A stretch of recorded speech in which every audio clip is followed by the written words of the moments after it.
नमस्कार दोस्तों, आपका इस वीडियो में स्वागत है। जैसा कि आप लोग जानते हैं कि हम लोग यूपी बीसीएस और आरएआरए से रिलेटेड टेस्ट सीरीज स्टार्ट कर रहे हैं और यह टेस्ट सीरीज जो है वो पॉलिटी से रिलेटेड फुल टेस्ट सीरीज है। ओके, तो चलिए टाइम को बिना वेस्ट किए स्टार्ट करते हैं। और आप लोगों से एक विनम्र निवेदन है कि आप लोग चैनल को सब्सक्राइब कर दें, वीडियो को लाइक करें, शेयर करें और कमेंट करें। ओके, और एक अत्यंत महत्वपूर्ण सूचना ये भी है कि इस वीडियो के पीडीएफ के लिए टेलीग्राम चैनल को ज्वाइन कर ले, जो कि टेलीग्राम चैनल का लिंक डिस्क्रिप्शन में दे दिया गया है। ओके, तो चलिए स्टार्ट करते हैं। पहला क्वेश्चन आपकी स्क्रीन पे है, भारतीय संविधान के निम्नलिखित में से किस अनुच्छेद में माल एवं सेवा कर परिषद जीएसटी काउंसिल का उपबंध किया गया है? ऑप्शन ए अनुच्छेद 277 ए, ऑप्शन बी अनुच्छेद 279 ए, ऑप्शन सी है अनुच्छेद 281 ए और ऑप्शन डी है अनुच्छेद 283 ए।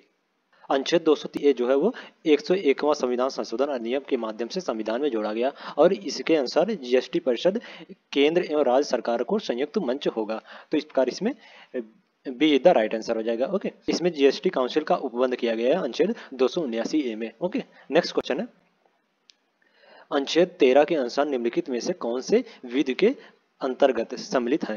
पहला है संसद द्वारा पारित विधियां, दूसरा है विधानमंडल द्वारा पारित विधियां, तीसरा है राष्ट्रपति द्वारा जारी किया गया अध्यादेश और चौथा है राज्यपाल द्वारा जारी किया गया अध्यादेश। नीचे दिए गए कूट का प्रयोग कर सही उत्तर चुने। ऑप्शन ए केवल 1 और 2, ऑप्शन बी है केवल 3 और 4 और ऑप्शन सी है केवल 1, 3 और 4 और ऑप्शन डी है 1, 2, 3 और 4।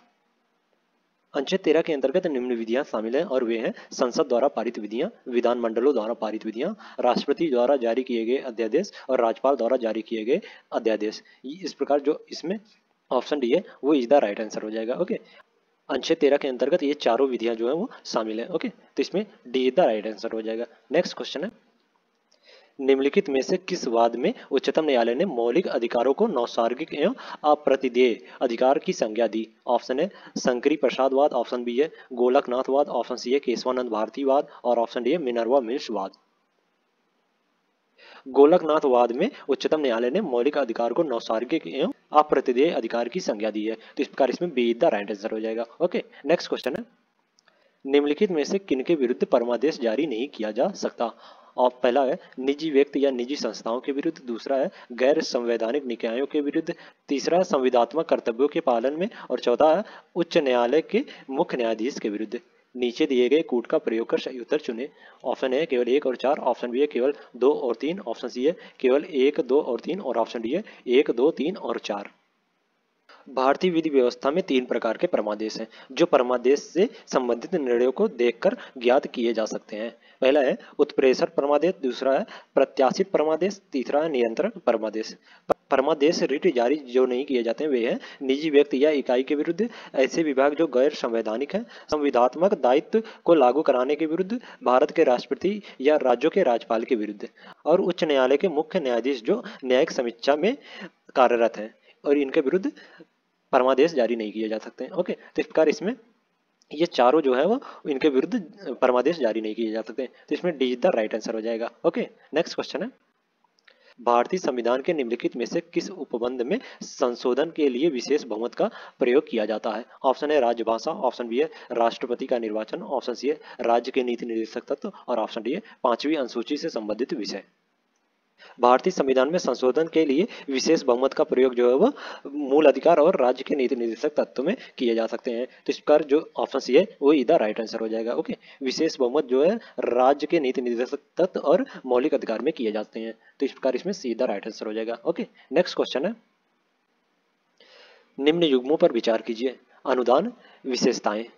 अनुपूरक, किसी वर्ष के लिए सरकार द्वारा निर्धारित व्यय को पूरा करने के लिए आवश्यक अतिरिक्त अनुदान।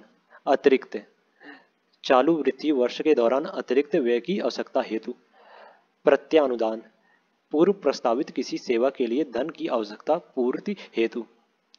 सांकेतिक, किसी सेवा के लिए आकस्मिक रूप से धन की आवश्यकता होने पर। उपयुक्त युग्मों में से कौन सा सही सुमेलित है? ऑप्शन ए केवल 1 और 2, ऑप्शन बी है केवल 3 और 4, ऑप्शन सी है केवल 1, 2 और 3 और ऑप्शन डी है केवल 2, 3 और 4।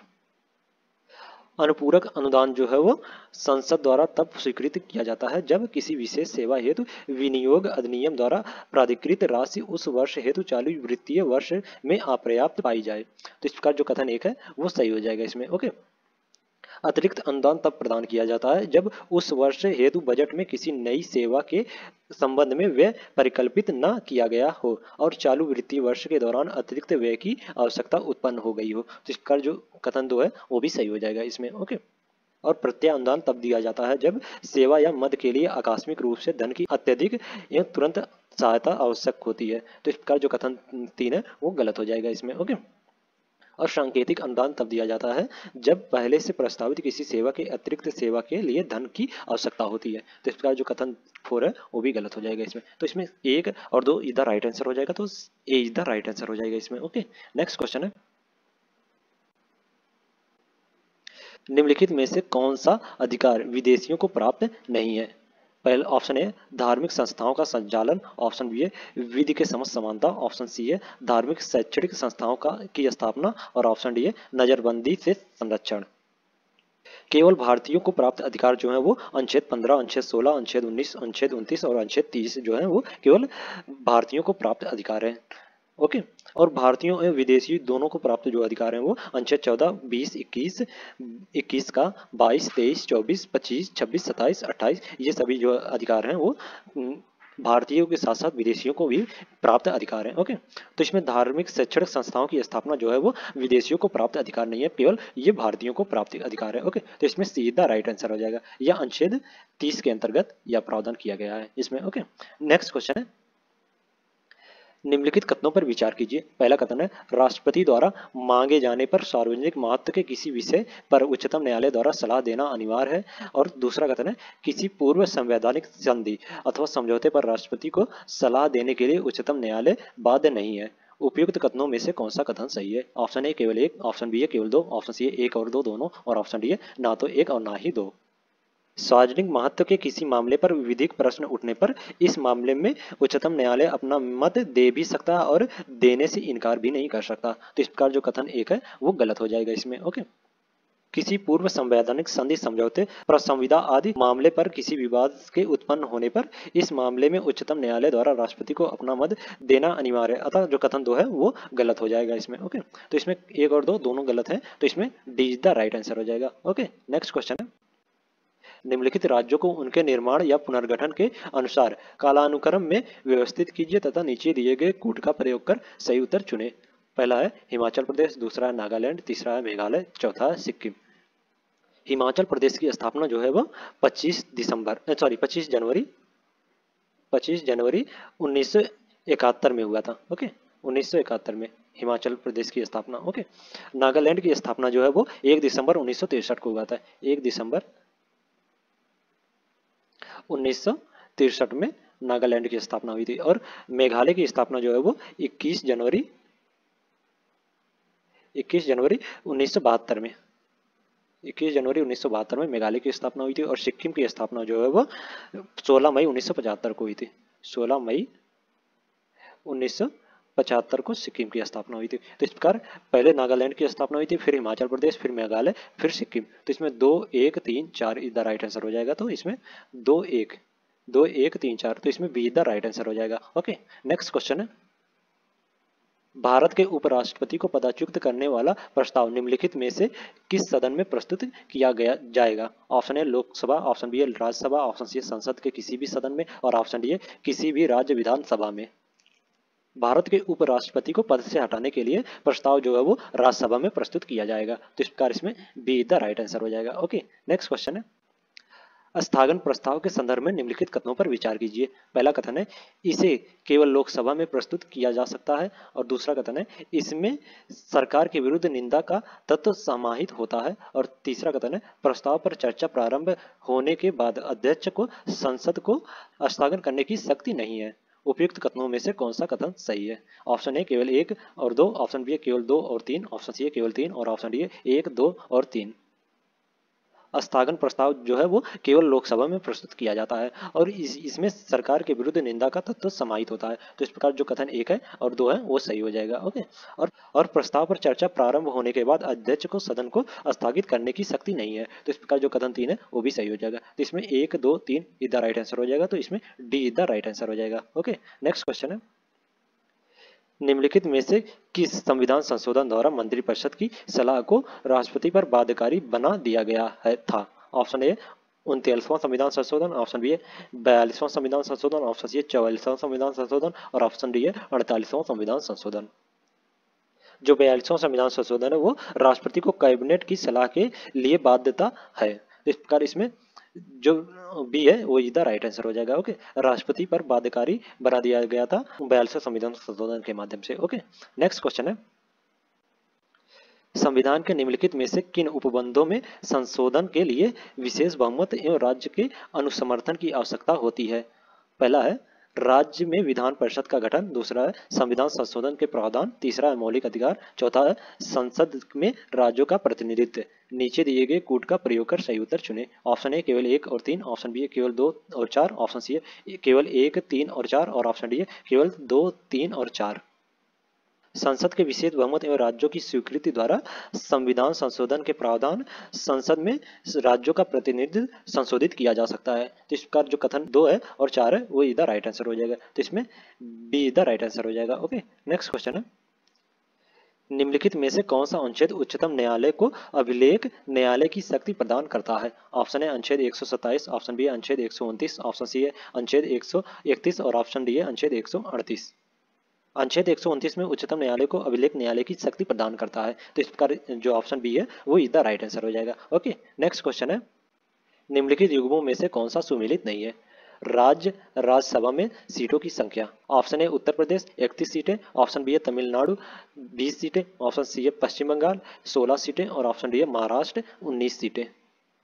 तमिलनाडु में राज्यसभा में सीटों की संख्या जो है वो 18 है, ना कि 20। तो इस प्रकार इसमें जो बी है वो सही सुमेलित नहीं है। तो इसमें बी द राइट आंसर हो जाएगा। ओके, नेक्स्ट क्वेश्चन है, निम्नलिखित में से कौन सा भारतीय संविधान में वर्णित मौलिक कर्तव्य में सम्मिलित नहीं है?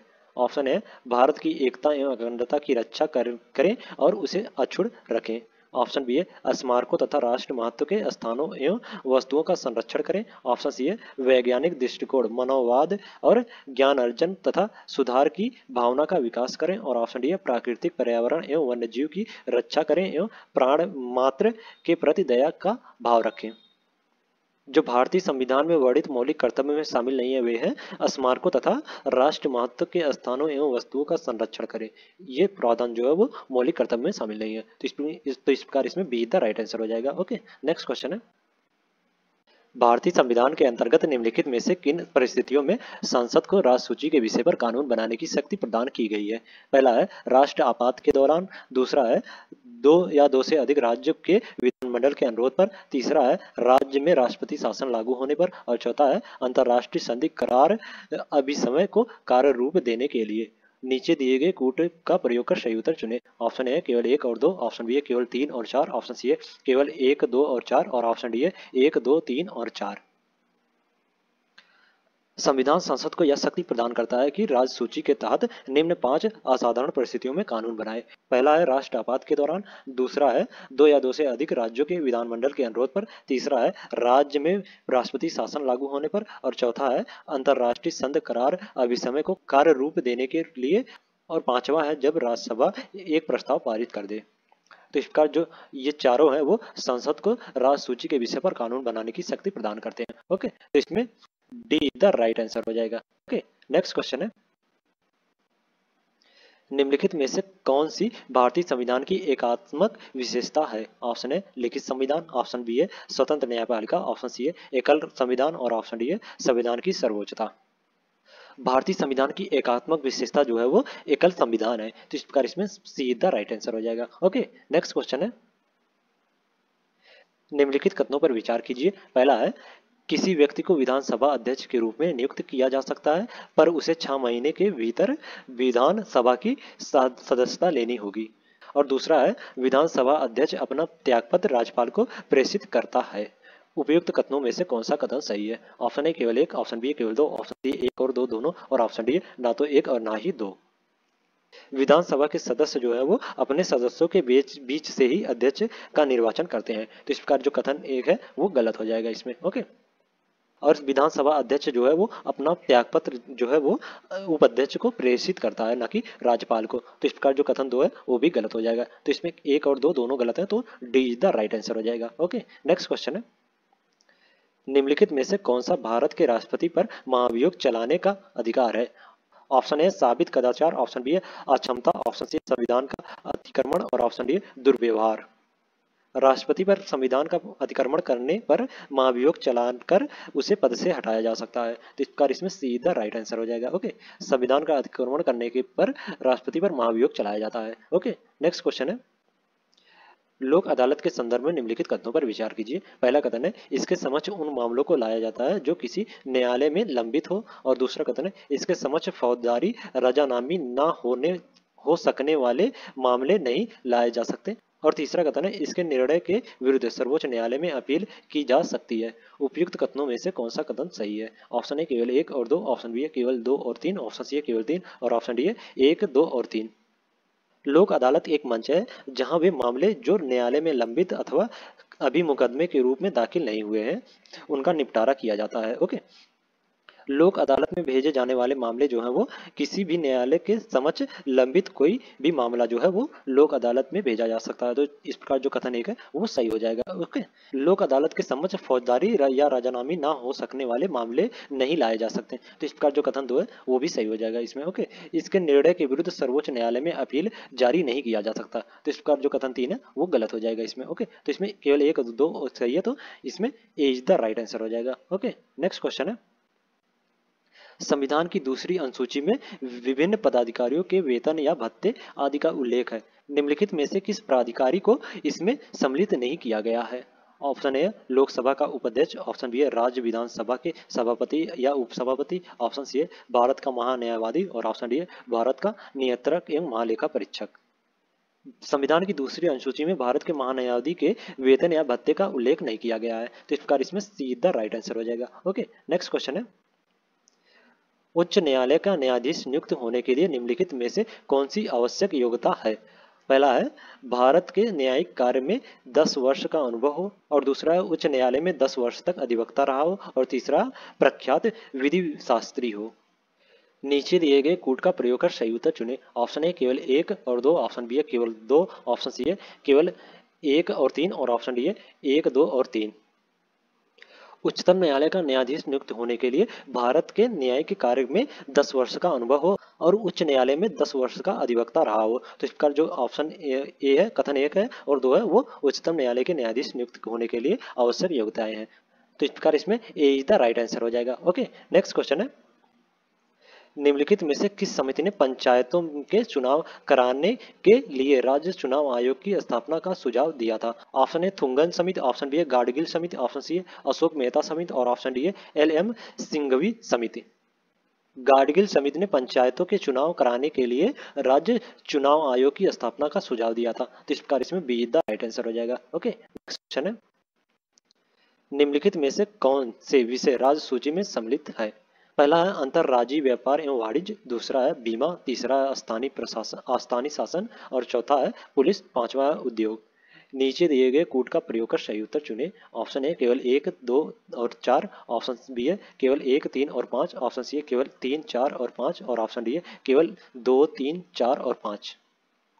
स्थानीय प्रशासन, पुलिस और उद्योग जो है वो राज्य सूची के विषय हैं। तो इस प्रकार इसमें 3, 4 और 5 इधर राइट आंसर हो जाएगा। तो इसमें सीधा राइट आंसर हो जाएगा। ओके, बीमा और अंतरराज्यीय व्यापार एवं वाणिज्य ये दोनों जो है वो संघ सूची के विषय हैं। ओके, ये दोनों संघ सूची के विषय हैं। ओके, नेक्स्ट क्वेश्चन है,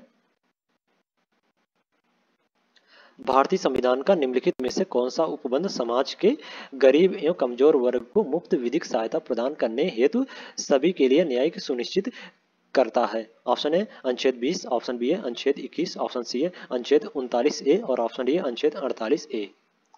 जो भारतीय संविधान का अनुच्छेद 39A है वो समाज के गरीब एवं कमजोर वर्ग को मुफ्त विधि सहायता प्रदान करने हेतु सभी के लिए न्याय सुनिश्चित करता है। तो इस प्रकार इसमें सीधा राइट आंसर हो जाएगा। ओके, नेक्स्ट क्वेश्चन है, निम्नलिखित में से कौन संविधान निर्माण की प्रारूप समिति के सदस्य थे?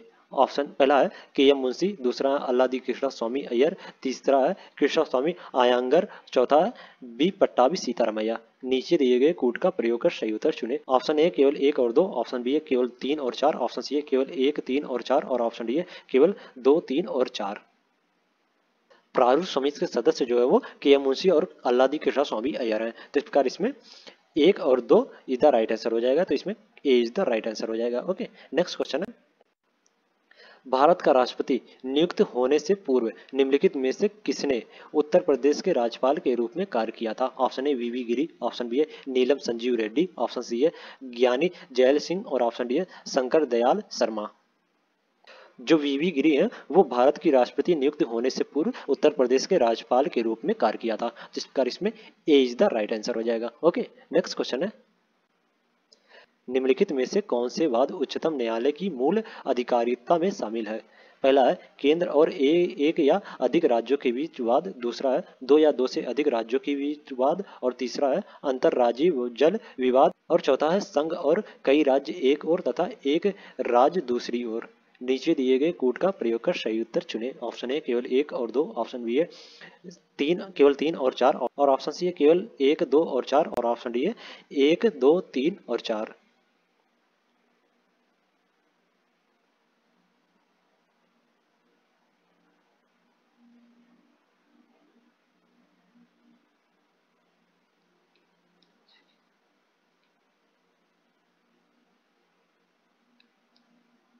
उच्चतम न्यायालय भारत के संघीय ढांचे की विभिन्न इकाइयों के बीच किसी विवाद पर संघीय न्यायालय की तरह निर्णय देता है।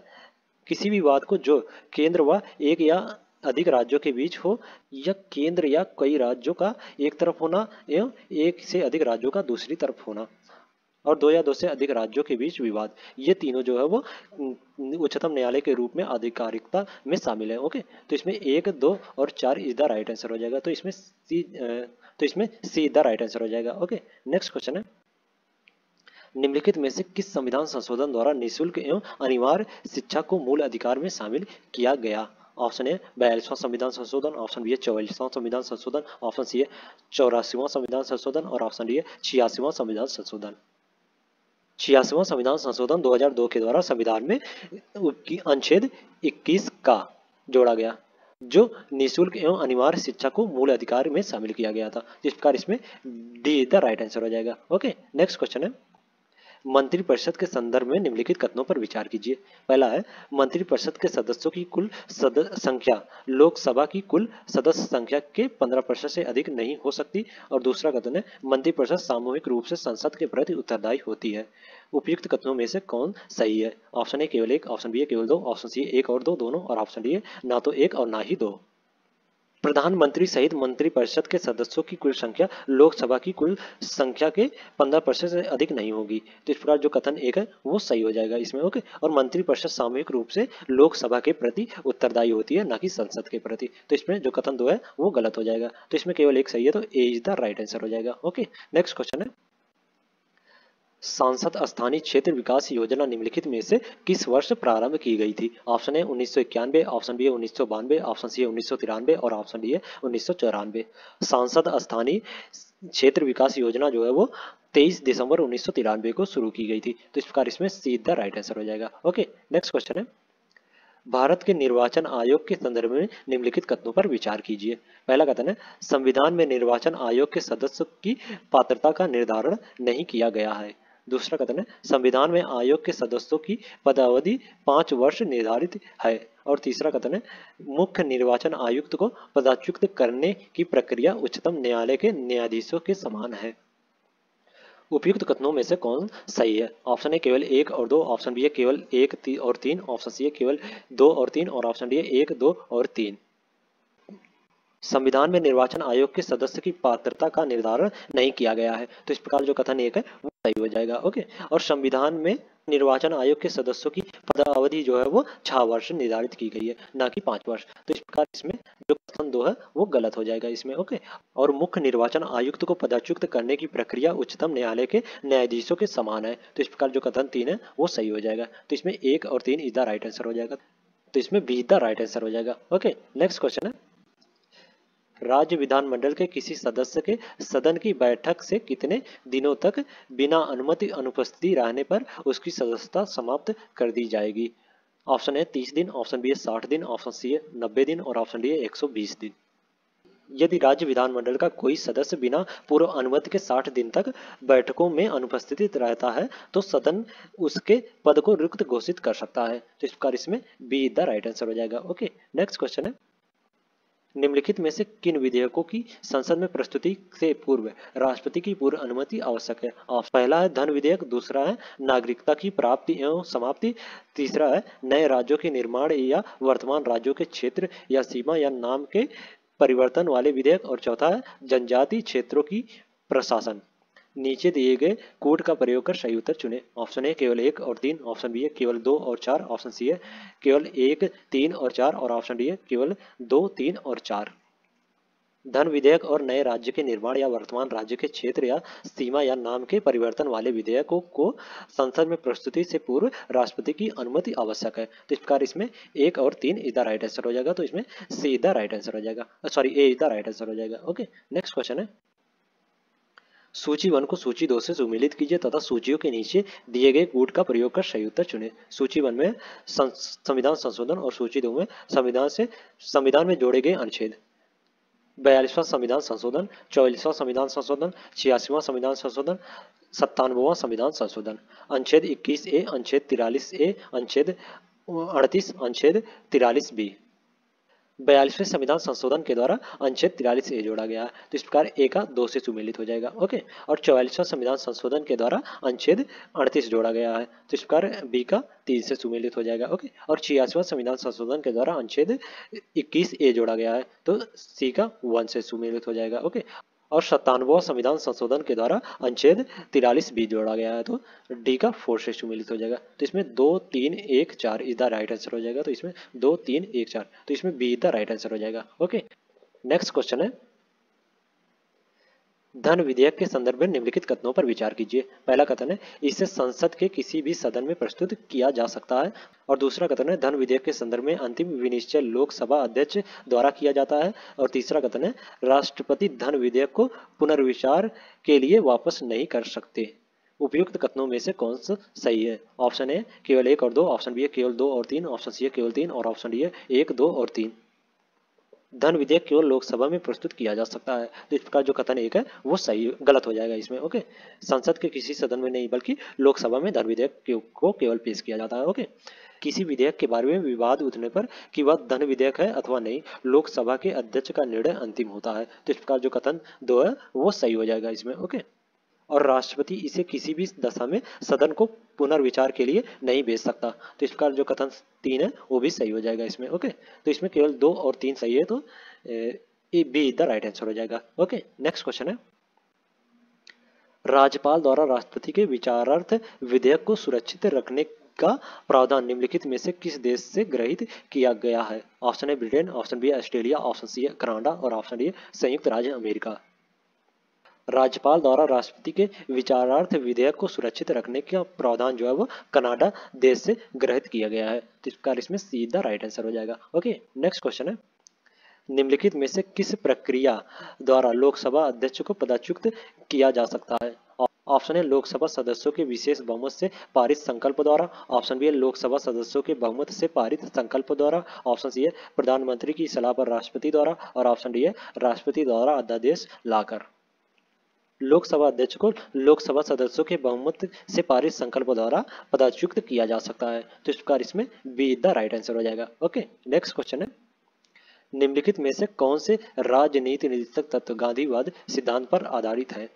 पहला है अवसरों की असमानता को समाप्त करना, दूसरा है मदिरा एवं नशीले दवाओं का प्रतिबंध, तीसरा है ग्राम पंचायतों का गठन और चौथा है कमजोर वर्ग के शैक्षणिक एवं आर्थिक हितों को प्रोत्साहन। नीचे दिए गए कोड का प्रयोग कर सही उत्तर चुने। ऑप्शन ए केवल 1 और 2, ऑप्शन बी है केवल 3 और 4, ऑप्शन सी है केवल 2, 3 और 4 और ऑप्शन डी है 1, 2, 3 और 4।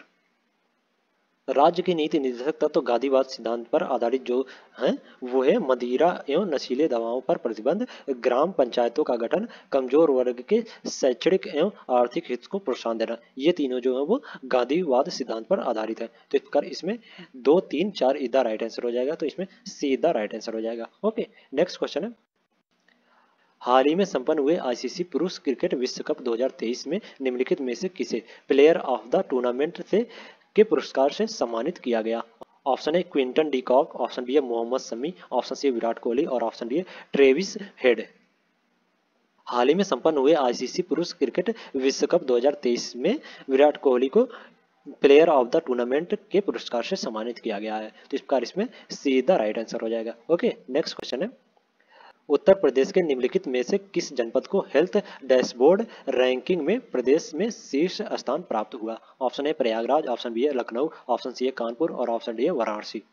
उत्तर प्रदेश के वाराणसी जनपद को हेल्थ डैशबोर्ड रैंकिंग में प्रदेश में शीर्ष स्थान प्राप्त हुआ है। तो इस प्रकार इसमें डी द राइट आंसर हो जाएगा। ओके, नेक्स्ट क्वेश्चन है, गोवा में आयोजित हुए 37वें राष्ट्रीय खेल में निम्नलिखित में से किस राज्य ने शीर्ष स्थान प्राप्त किया? Option A Haryana, option B है महाराष्ट्र, ऑप्शन सी है मध्य प्रदेश और ऑप्शन डी है केरल।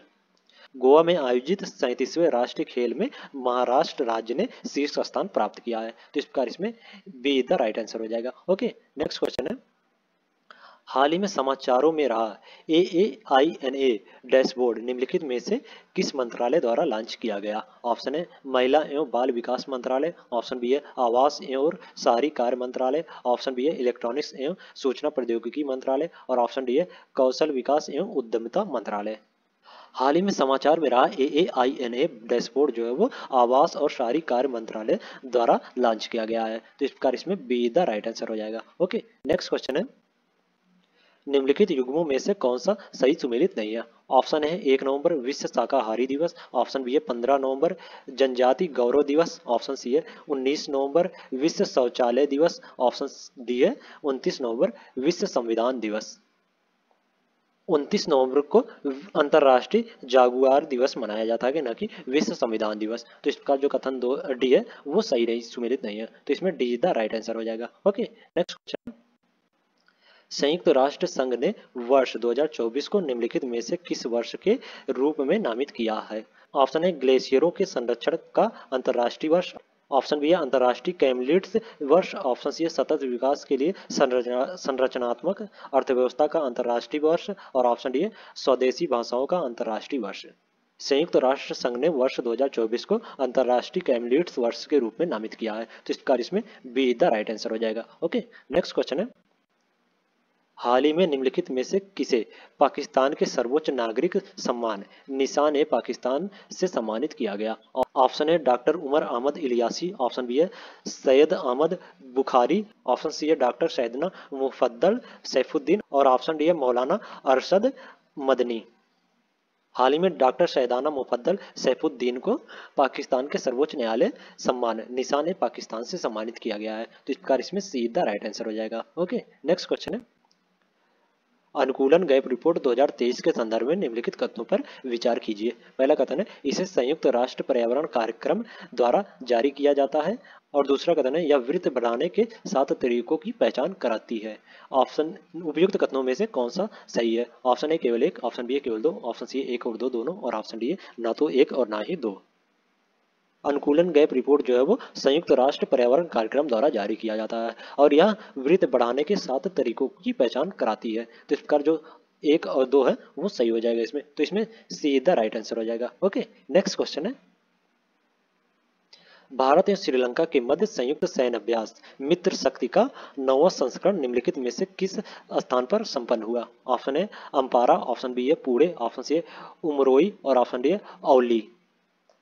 भारत एवं श्रीलंका के मध्य संयुक्त सैन्य अभ्यास मित्र शक्ति का 9वां संस्करण जो है वो पुणे में संपन्न हुआ है। तो इस प्रकार इसमें बी द राइट आंसर हो जाएगा। ओके, नेक्स्ट क्वेश्चन है, हाल ही में चर्चा में रहा NEST प्रमाणन निम्नलिखित में से किस क्षेत्र में दिया जाता है? ऑप्शन है बढ़ते असुरक्षित उपभोक्ता ऋण पर नियंत्रण, ऑप्शन बी है पर्यावरण अनुकूल अपशिष्ट निदान, ऑप्शन सी है पर्यावरण अनुकूल स्व-विकसित ढांचा और ऑप्शन डी है मरुस्थलीकरण की समस्या से निजामत हेतु।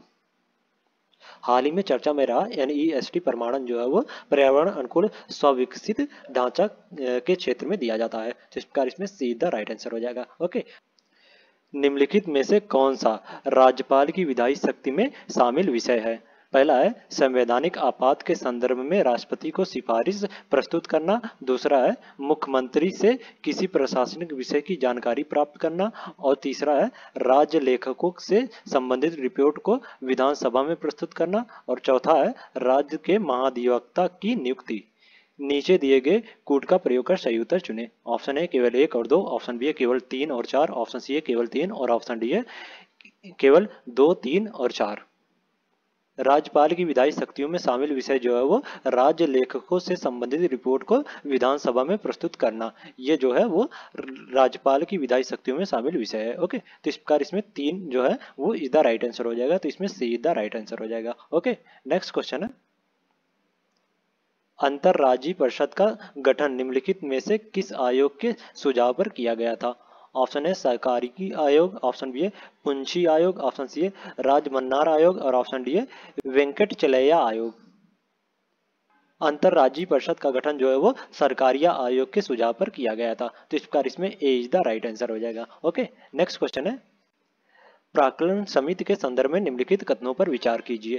पहला कथन है इसका गठन भारत सरकार अधिनियम 1919 के तहत किया गया था। और दूसरा कथन है समिति के सभी सदस्य लोकसभा से चुने जाते हैं। और तीसरा कथन है मंत्रिमंडल का कोई सदस्य समिति में नियुक्त नहीं किया जा सकता। उपयुक्त कथनों में से कौन सा सही है? ऑप्शन ए केवल 1 और 3, ऑप्शन बी है केवल 2, ऑप्शन सी है केवल 2 और 3 और ऑप्शन डी है 1, 2 और 3।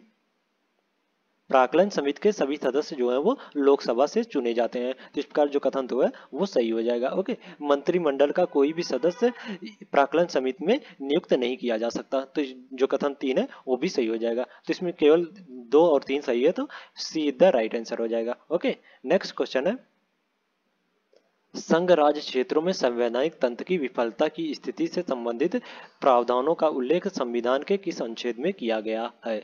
ऑप्शन ए अनुच्छेद 238, ऑप्शन बी है अनुच्छेद 238 ए, ऑप्शन सी है अनुच्छेद 239 ए और ऑप्शन डी है अनुच्छेद 239 ए बी। संघ राज्य क्षेत्रों में संवैधानिक तंत्र की विफलता की स्थिति में संबंधित प्रावधान जो है वो अनुच्छेद 239 ए बी में किया गया है। तो इस प्रकार इसमें डी द राइट आंसर हो जाएगा। ओके, नेक्स्ट क्वेश्चन है निम्नलिखित युग्मों में से कौन सा सही सुमेलित नहीं है? संविधान के भाग विषय। ऑप्शन ए भाग 9 बी सहकारी समितियां, ऑप्शन बी है भाग 10 अनुसूचित और जनजाति क्षेत्र, ऑप्शन सी है भाग 14 संघ और राज्य के अधीन सेवाएं और ऑप्शन डी है भाग 15 राज्य भाषा।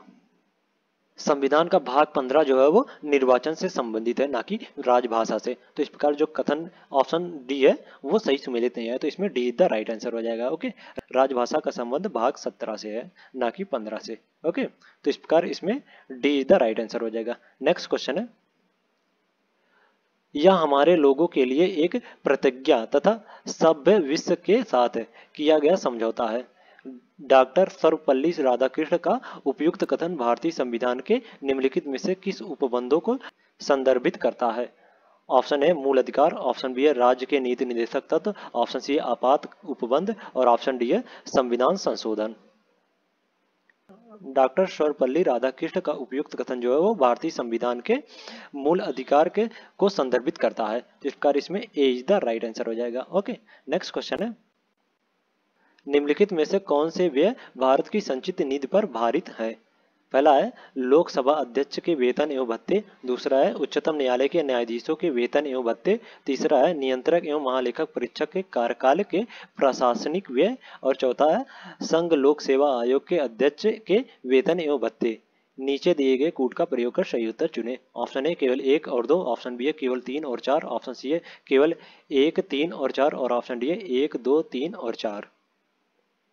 भारत की संचित निधि पर भारित व्यय जो है वो लोकसभा अध्यक्ष के वेतन एवं भत्ते, नियंत्रक एवं महालेखा परीक्षक के कार्यकाल के प्रशासनिक व्यय और संघ लोक सेवा आयोग के अध्यक्ष के वेतन एवं भत्ते, ये तीनों जो है वो भारत की संचित निधि पर भारित व्यय है। ओके, तो इस प्रकार इसमें 1, 3 और 4 इज द राइट आंसर हो जाएगा। तो इसमें सी इज द राइट आंसर हो जाएगा। ओके, नेक्स्ट क्वेश्चन है भारतीय संविधान में न्यायपालिका का कार्यपालिका से पृथक्करण का उपबंध निम्नलिखित में से किस भाग में वर्णित है?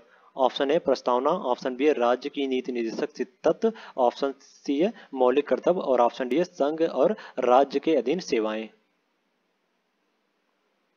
भारत की संविधान में न्यायपालिका का कार्यपालिका से पृथक्करण का उपबंध जो है वो राज्य के नीति निर्देशक तत्व में वर्णित है। तो इस प्रकार इसमें बी द राइट आंसर हो जाएगा। ओके, नेक्स्ट क्वेश्चन है, पंचायती राज संस्थानों के संदर्भ में गठित बलवंतराव मेहता समिति के द्वारा निम्नलिखित में से कौन सा सुझाव प्रस्तुत नहीं किया गया था?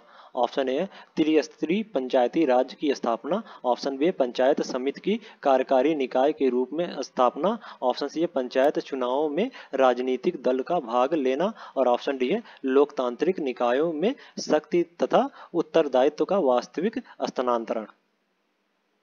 पंचायती राज व्यवस्था के संदर्भ में गठित बलवंत राव मेहता समिति के द्वारा जो सुझाव नहीं दिया गया था वो है पंचायती चुनाव में राजनीतिक दल का भाग लेना। तो इस प्रकार इसमें सीधा राइट आंसर हो जाएगा। ओके, नेक्स्ट क्वेश्चन है, निम्नलिखित में से किस संविधान संशोधन द्वारा संपत्ति के अधिकार को विधायिक अधिकार के रूप में संसूचित किया गया? ऑप्शन है 42वां संविधान संशोधन, ऑप्शन बी है 44वां संविधान संशोधन, ऑप्शन सी 17वां संविधान संशोधन और ऑप्शन डी है 74वां संविधान संशोधन। 44वें संविधान संशोधन द्वारा संपत्ति के अधिकार को विधिक अधिकार के रूप में संसूचित किया गया है। तो इस प्रकार इसमें बी द राइट आंसर हो जाएगा। ओके, नेक्स्ट क्वेश्चन है, अविश्वास प्रस्ताव के संदर्भ में निम्नलिखित कथनों पर विचार कीजिए। पहला कथन है, इसे सदन में प्रस्तुत करने के लिए निश्चित कारण की आवश्यकता होती है। दूसरा कथन है, इसे एक बार प्रस्तुत करने के पश्चात दोबारा 6 माह बाद ही प्रस्तुत किया जा सकता है। तीसरा कथन है, विशेष परिस्थिति में अध्यक्ष इसे अस्वीकार कर सकता है। उपयुक्त कथनों में से कौन सा सही है? ऑप्शन ए केवल 1 और 3, ऑप्शन बी केवल 2, ऑप्शन सी केवल 2 और 3 और ऑप्शन डी 1, 2 और 3। अविश्वास प्रस्ताव केवल लोकसभा में प्रस्तुत किया जा सकता है तथा लोकसभा में इसे प्रस्तुत करने के लिए कारण बताना आवश्यक नहीं होता है। इस प्रकार जो कथन 1 है वो गलत हो जाएगा इसमें। ओके, संसदीय प्रस्ताव में यह कहा गया है कि एक बार अविश्वास प्रस्ताव प्रस्तुत करने के पश्चात 6 महीने बाद ही लाया जा सकता है। तो इस प्रकार जो कथन 2 है वो सही हो जाएगा इसमें। ओके, प्रस्ताव के समर्थन में 50 सदस्यों की सहमति आवश्यक है।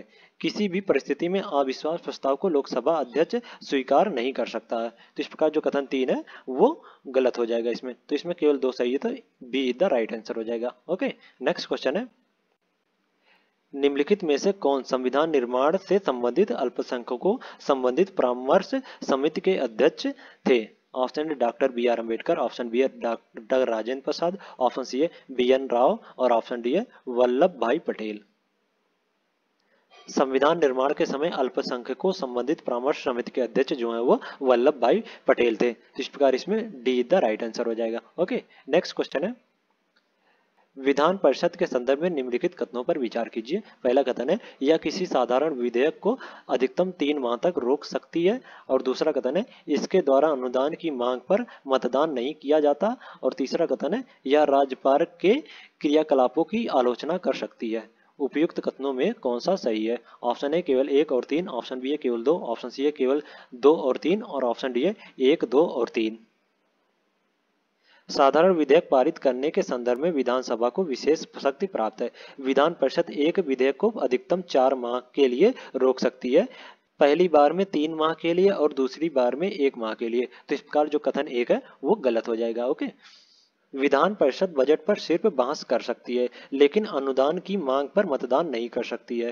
अनुदान की मांग पर मतदान विधानसभा की विशेष शक्ति होती है। तो इस प्रकार जो कथन 2 है वो सही हो जाएगा इसमें। ओके, और विधान परिषद द्वारा राज्यपाल की नीतियों और क्रियाकलापों की आलोचना की जा सकती है। तो इस प्रकार जो कथन 3 है वो भी सही हो जाएगा। तो इसमें 2 और 3 इज द राइट आंसर हो जाएगा। तो सी द राइट आंसर हो जाएगा इसमें। ओके, नेक्स्ट क्वेश्चन है, निम्नलिखित में से किस संविधान संशोधन द्वारा श्रमिकों की औद्योगिक के प्रबंधन में भागीदारी का उपबंध संविधान में समाहित किया गया? ऑप्शन ए 42वां संविधान संशोधन, ऑप्शन बी है 44वां संविधान संशोधन, ऑप्शन सी है 56वां संविधान संशोधन और ऑप्शन डी है 61वां संविधान संशोधन।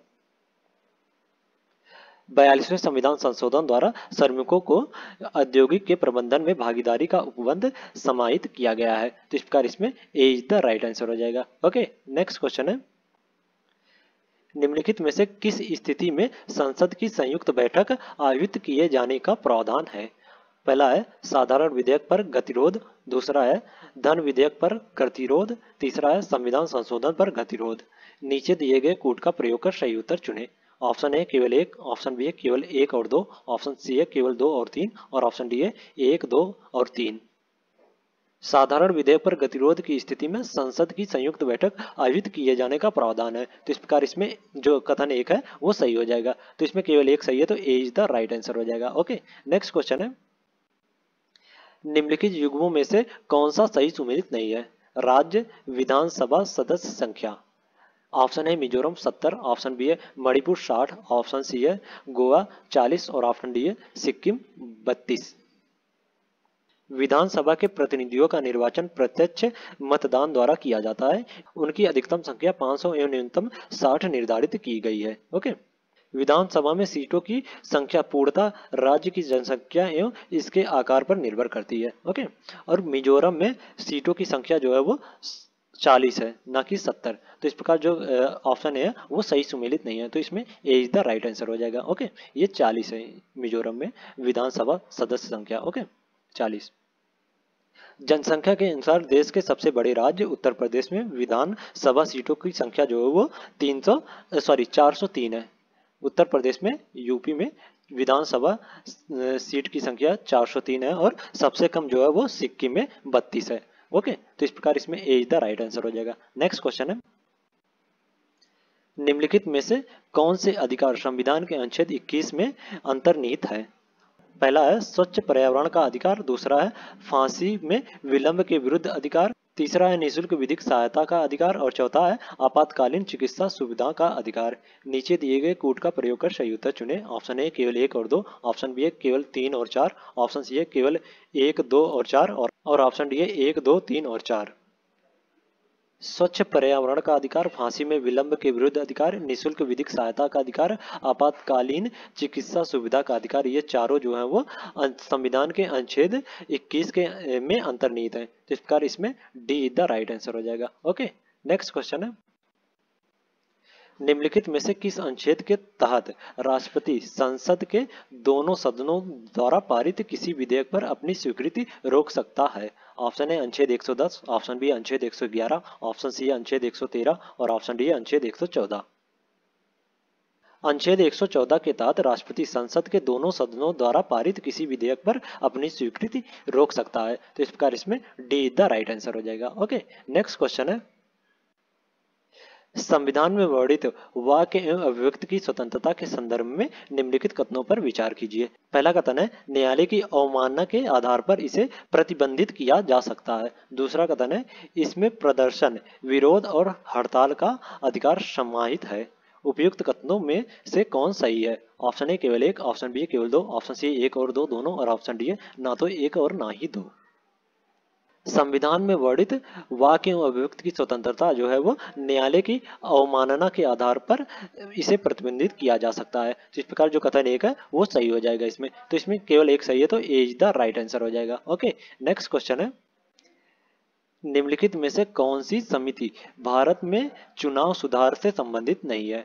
ऑप्शन ए तारगुड़े समिति, ऑप्शन बी है दिनेश गोस्वामी समिति, ऑप्शन सी है इंद्रजीत गुप्ता समिति और ऑप्शन डी है विवेक देबराय समिति।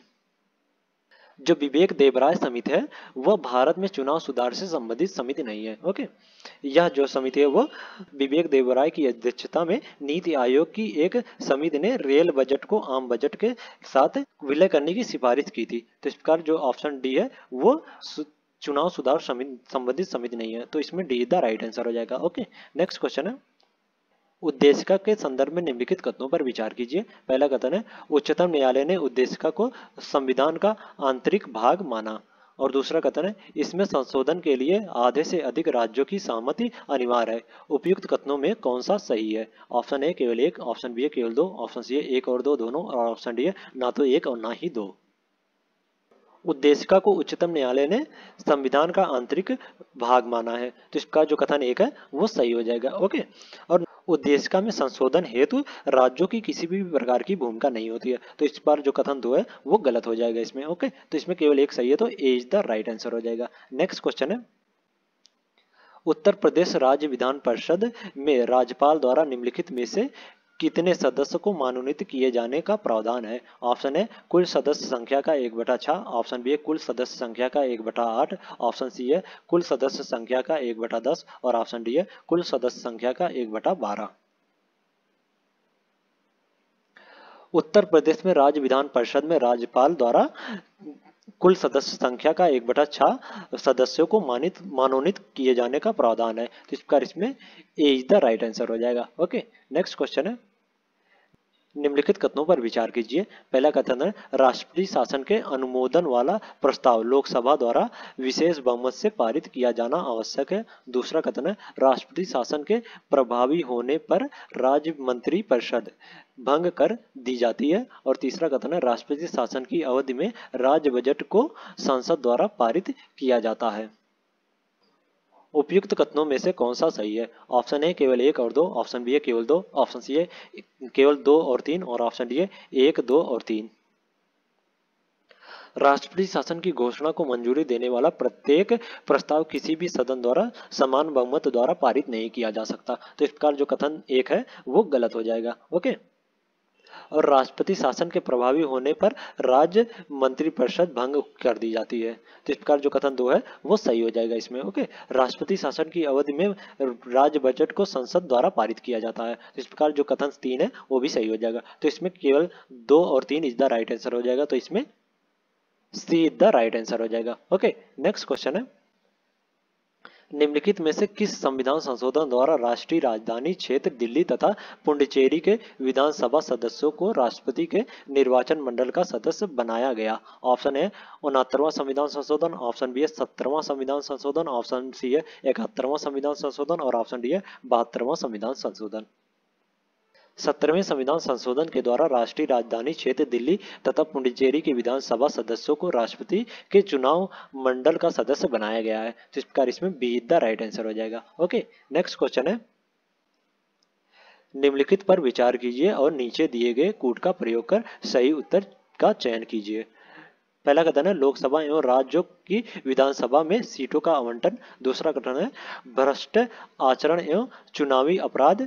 तीसरा कथन है सांसदीय विधान सभा एवं विधान परिषद निर्वाचन क्षेत्रों का परिसीमन। और चौथा कथन है उपचुनाव एवं रिक्तियां भरने की समय सीमा। उपरोक्त में से किन विषयों से संबंधित प्रावधान जन प्रतिनिधित्व अधिनियम 1950 के अंतर्गत किया गया है? ऑप्शन है केवल 1 और 2, ऑप्शन बी है केवल 1 और 3, ऑप्शन सी है केवल 1, 2 और 3 और ऑप्शन डी है 1, 2 और 1, 2, 3 और 4। लोकसभा एवं राज्यों की विधानसभा में सीटों का आवंटन, सांसदीय विधानसभा एवं विधान परिषद निर्वाचन क्षेत्रों का परिसीमन संबंधित प्रावधान जो है वो जन प्रतिनिधित्व अधिनियम 1950 के अंतर्गत किया गया है। तो इस प्रकार इसमें B is the right answer हो जाएगा। ओके, तो इसमें 1 और 3 इज द राइट आंसर हो जाएगा। तो इसमें B is the right answer हो जाएगा। ओके, नेक्स्ट क्वेश्चन है, लोकसभा अध्यक्ष अपना त्यागपत्र निम्नलिखित में से किसे प्रेषित करते हैं? ऑप्शन है राष्ट्रपति को, ऑप्शन बी है उपराष्ट्रपति को, ऑप्शन सी है प्रधानमंत्री को और ऑप्शन डी है लोकसभा उपाध्यक्ष को। लोकसभा अध्यक्ष अपना त्यागपत्र जो है वो लोकसभा उपाध्यक्ष को प्रेषित करता है। तो इस प्रकार इसमें डी द राइट आंसर हो जाएगा। ओके, नेक्स्ट क्वेश्चन है, संविधान की 6ठी अनुसूची के अंतर्गत प्रशासनिक विशेषताओं के संदर्भ में निम्नलिखित कथनों में से कौन सा सही नहीं है? ऑप्शन ए असम, मेघालय, त्रिपुरा और मिजोरम के जनजातीय क्षेत्रों में स्वशासी जिलों का गठन किया गया है। ऑप्शन बी है राष्ट्रपति को स्वशासी जिलों की स्थापना तथा इसके क्षेत्रों के सीमा निर्धारण की अधिकार प्राप्त है। और ऑप्शन सी है संसद राज्य विधानमंडल का अधिनियम स्वशासी जिलों या परिषदों पर लागू नहीं होता है। और ऑप्शन डी है जिला परिषदों को अपने अधीन क्षेत्रों में प्राथमिक विद्यालय व सड़कों के निर्माण का अधिकार प्राप्त है। संविधान की 6ठी अनुसूची के अंतर्गत प्रशासनिक विशेषताओं में जो शामिल नहीं है वो है राष्ट्रपति को स्वशासी जिलों की स्थापना तथा इनके क्षेत्रों के सीमा निर्धारण का अधिकार प्राप्त है। जो ये है वो संविधान की 6ठी अनुसूची के अंतर्गत प्रशासनिक विशेषताओं में शामिल नहीं है। तो इस प्रकार इसमें बी द राइट आंसर हो जाएगा। ओके, नेक्स्ट क्वेश्चन है, निम्नलिखित में से किस अनुच्छेद द्वारा पंचायतों में महिलाओं के लिए 1/3 आरक्षण का प्रावधान किया गया? Option A 243 D, option B है 243 जी, ऑप्शन सी है 243 आई और ऑप्शन डी है 243 के। अनुच्छेद 243 डी द्वारा पंचायतों में महिलाओं के लिए 1/3 आरक्षण का प्रावधान किया गया है। तो इस प्रकार इसमें ए इज द राइट आंसर हो जाएगा। ओके, नेक्स्ट क्वेश्चन है, निम्नलिखित में से किन निगमों की लेखा परीक्षक नियंत्रक और महालेखा परीक्षक द्वारा नहीं की जाती है? पहला है भारतीय खाद्य निगम, दूसरा है भारतीय रिजर्व बैंक, तीसरा है दामोदर घाटी निगम और चौथा है इंडियन अलायंस। नीचे दिए गए कूट का प्रयोग कर सही उत्तर चुने। ऑप्शन ए केवल 1 और 2, ऑप्शन बी है केवल 3 और 4, ऑप्शन सी है केवल 1, 3 और 4 और ऑप्शन डी है 1, 2, 3 और 4। जो भारतीय खाद्य निगम और भारतीय रिजर्व बैंक की लेखा है वो नियंत्रक और महालेखा परीक्षक द्वारा नहीं की जाती है। तो इस प्रकार जो ऑप्शन ए और बी जो कथन है वो सही हो जाएगा। तो इसमें ए इज द राइट आंसर हो जाएगा। ओके, नेक्स्ट क्वेश्चन है, लोकसभा का चुनाव लड़ने वाला कोई प्रत्याशी अपनी जमानत खो देगा यदि उसे उस चुनाव में प्राप्त ना हो। ऑप्शन ए कुल वैध मत का 1/3 भाग, ऑप्शन बी है कुल वैध मत का 1/6 भाग, ऑप्शन सी है कुल वैध मत का 1/9 भाग और ऑप्शन डी है कुल वैध मत का 1/12 भाग। लोकसभा का चुनाव लड़ने वाला कोई भी प्रत्याशी अपना जमानत खो देगा यदि उसे कुल वैध मत का 1/6 भाग नहीं प्राप्त हो। तो इस प्रकार इसमें बी द राइट आंसर हो जाएगा। ओके, नेक्स्ट क्वेश्चन है, निम्नलिखित में से कौन सा राष्ट्रीय आपात की उद्घोषणा के प्रभाव है? पहला है अनुच्छेद 19 द्वारा प्रदत्त मौलिक अधिकार का स्वतः निलंबन, दूसरा है संसद को लोकसभा के कार्यकाल में वृद्धि का अधिकार प्राप्त, तीसरा है केंद्र की कार्यपालिका शक्ति का राज्य की कार्यपालिका शक्ति तक विस्तार। नीचे दिए गए कूट का प्रयोग कर सही उत्तर चुने। ऑप्शन ए केवल 1 और 3, ऑप्शन बी है केवल 2 और 3, ऑप्शन सी है केवल 2 और ऑप्शन डी है 1, 2 और 3। राष्ट्रीय आपात की उद्घोषणा के प्रभाव में ये तीनों जो कथन है वो सही है। ओके, तो इस प्रकार इसमें 1, 2, 3 इज द राइट आंसर हो जाएगा। तो इसमें D is the right answer हो जाएगा। ओके, नेक्स्ट क्वेश्चन है, भारतीय संविधान के अनुसार पंथ निरपेक्षता के संदर्भ में निम्नलिखित कथनों में से कौन सा सही नहीं है?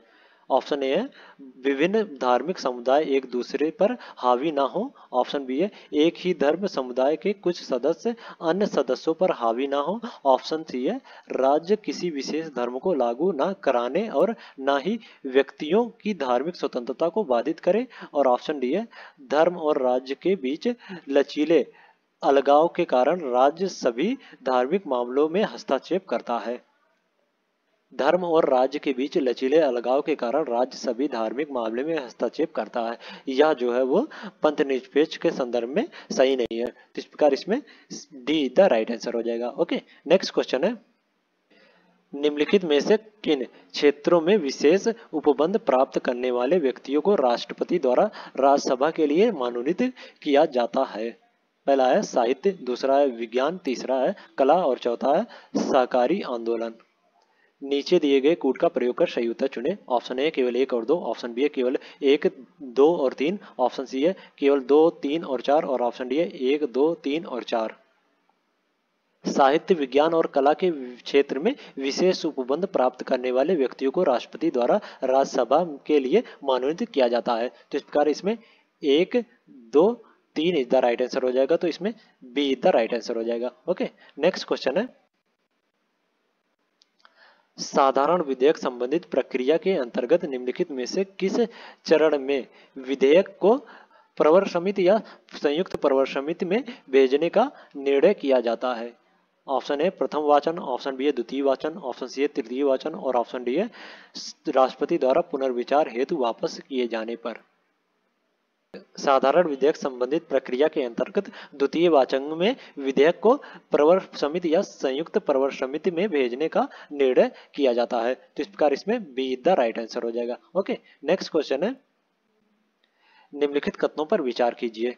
पहला कथन है विधानमंडलों द्वारा संविधान संशोधन प्रस्ताव के अनुमोदन हेतु समय सीमा निर्धारित नहीं है और दूसरा कथन है 7वीं अनुसूची से संबंधित किसी विषय पर संविधान संशोधन हेतु आधे से अधिक राज्यों का अनुमोदन अनिवार्य है। उपयुक्त कथनों में से कौन सा सही है? ऑप्शन ए केवल 1, ऑप्शन बी है केवल 2, ऑप्शन सी है 1 और 2 दोनों और ऑप्शन डी है ना तो 1 और ना ही 2।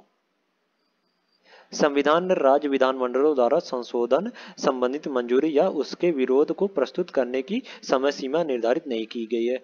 वह इस मुद्दे पर मौन है कि अपनी संस्तुति के बाद क्या राज्य इसे वापस ले सकता है। तो इस प्रकार जो कथन एक है वो सही हो जाएगा इसमें। Okay.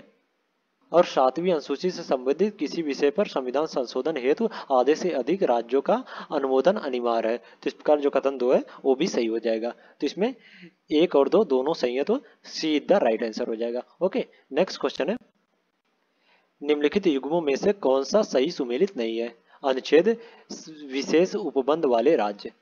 Option A 371 A Nagaland, option B है 371 बी असम, ऑप्शन सी है 371 सी सिक्किम और ऑप्शन डी है 371 डी आंध्र प्रदेश। अनुच्छेद 371 सी जो है वो मणिपुर के संबंध में विशेष प्रकार के उपबंध कराता है। तो इस प्रकार जो कथन सी है, ऑप्शन सी है, वो सही सुमेलित नहीं है। तो इसमें सीधा राइट आंसर हो जाएगा। ओके। और सिक्किम जो है उसे 36वें संविधान संशोधन अधिनियम 1975 के द्वारा पूर्ण राज्य का दर्जा प्राप्त हुआ है।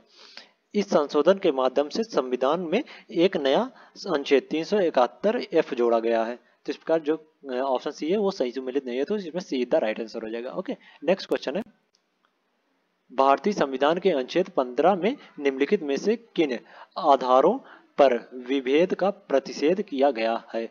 ऑप्शन पहला है धर्म, दूसरा है जाति, तीसरा है मूल वंश, चौथा है निवास स्थान। नीचे दिए गए कूट का प्रयोग कर सही उत्तर चुने। ऑप्शन ए केवल 1, 2 और 3, ऑप्शन बी है केवल 1, 3 और 4, ऑप्शन सी है केवल 1, 2 और 4 और ऑप्शन डी है केवल 2, 3 और 4।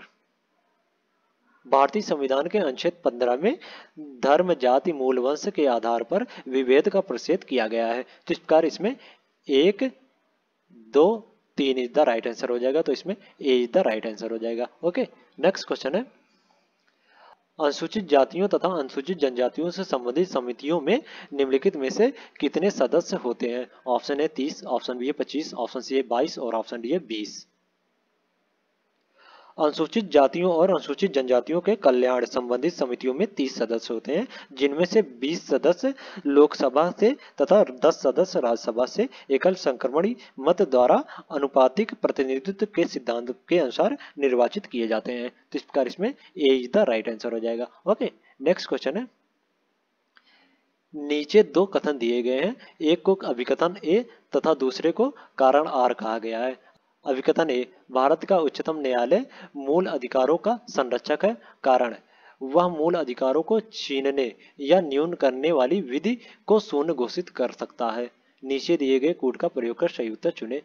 ऑप्शन ए है ए और आर दोनों सही है और आर ए का सही व्याख्या करता है। ऑप्शन बी है ए और आर दोनों सही हैं किंतु आर ए की सही व्याख्या नहीं करता है। ऑप्शन सी है कि ए सही है किंतु आर गलत है। ऑप्शन डी है ए गलत है किंतु आर सही है। भारत का उच्चतम न्यायालय मूल अधिकारों का संरक्षक है और वह मूल अधिकारों को छीनने या न्यून करने वाली विधि को शून्य घोषित कर सकता है। तो इस प्रकार कथन और कारण दोनों सही है और कारण जो है वो कथन का सही व्याख्या भी करता है। तो इस प्रकार इसमें ए इज द राइट आंसर हो जाएगा। ओके। नेक्स्ट क्वेश्चन है,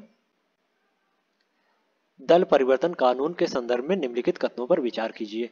पहला, किसी सदन का नाम निर्दिष्ट सदस्य यदि पद ग्रहण के 6 माह के भीतर किसी राजनीतिक दल की सदस्यता ग्रहण करता है तो वह उस सदन की सदस्यता के लिए अयोग्य हो जाएगा। दूसरा कथन है, चुनाव के बाद यदि कोई निर्दलीय सदस्य किसी राजनीतिक दल की सदस्यता ग्रहण करता है तो वह उस दल की सदस्यता के लिए अयोग्य हो जाएगा।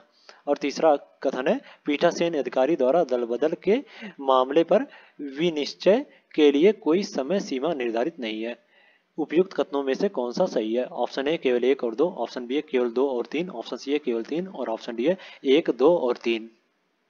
किसी सदन का नाम निर्देशित सदस्य उस सदन की सदस्यता के अयोग्य हो जाएगा यदि वह उस सदन में अपना स्थान ग्रहण करने के 6 माह बाद किसी राजनीतिक दल की सदस्यता ग्रहण कर लेता है। तो इस प्रकार जो कथन एक है वो गलत हो जाएगा इसमें। ओके।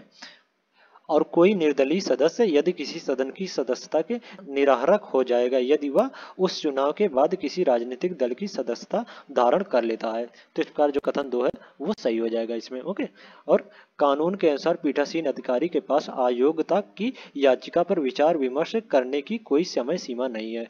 अदालतें भी अधिकारी द्वारा निर्णय देने के बाद ही हस्तक्षेप कर सकती हैं। इसलिए याचिकाकर्ता के लिए एकमात्र विकल्प तब तक इंतजार करना है जब तक अधिकारी किसी निर्णय पर नहीं पहुंच जाता है। तो इस प्रकार जो कथन 3 है वो भी सही हो जाएगा इसमें। ओके, तो इसमें 2 और 3 इज द राइट आंसर हो जाएगा, तो इसमें B is the right answer हो जाएगा। ओके, नेक्स्ट क्वेश्चन है, निम्नलिखित में से किसे wild life photographer of the year प्रतियोगिता में 10 वर्ष और उससे कम श्रेणी में शीर्ष पुरस्कार प्राप्त हुआ?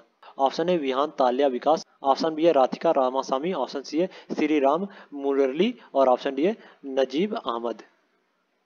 बेंगलुरु से विहान ताल्या विकास ने महज 10 साल की उम्र में wild life photographer of the year प्रतियोगिता में अपने आयु वर्ग में शीर्ष पुरस्कार हासिल किया है। तो इस प्रकार इसमें ए इज द राइट आंसर हो जाएगा। ओके, नेक्स्ट क्वेश्चन है, हाल ही में निम्नलिखित में से किन क्रिकेटर खिलाड़ियों को आईसीसी हॉल ऑफ फेम से सम्मानित किया गया?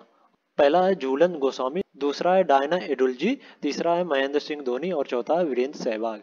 नीचे दिए गए कूट का प्रयोग कर सही उत्तर चुने। ऑप्शन ए केवल 1 और 3, ऑप्शन बी है केवल 2 और 4, ऑप्शन सी है केवल 1, 3 और 4 और ऑप्शन डी है केवल 2, 3 और 4। झूलन गोस्वामी, महेंद्र सिंह धोनी और वीरेंद्र सहवाग को आईसीसी हॉल ऑफ फेम में शामिल किया गया है। तो इस प्रकार इसमें 1, 3 और 4 इज द राइट आंसर हो जाएगा, तो इसमें सी इज द राइट आंसर हो जाएगा। ओके, नेक्स्ट क्वेश्चन है, निम्नलिखित में से किस राज्य सरकार ने बेघर व्यक्तियों को पक्के घर उपलब्ध कराने के उद्देश्य से आबुआ आवास योजना आरंभ किया? Option A Odisha, option B है छत्तीसगढ़, ऑप्शन सी है झारखंड और ऑप्शन डी है आंध्र प्रदेश। हाल ही में झारखंड सरकार ने बेघर व्यक्तियों को पक्के घर उपलब्ध कराने के उद्देश्य से आबुआ आवास योजना प्रारंभ किया है। तो इस प्रकार इसमें सी द राइट आंसर हो जाएगा। ओके, नेक्स्ट क्वेश्चन है, हाल ही में निम्नलिखित में से किस स्टेडियम में सचिन तेंदुलकर की प्रतिमा का अनावरण किया गया? ऑप्शन है Narendra Modi stadium, option B है चिन्ना स्वामी स्टेडियम और ऑप्शन सी है वानखेड़े स्टेडियम और ऑप्शन डी है अरुण जेटली स्टेडियम।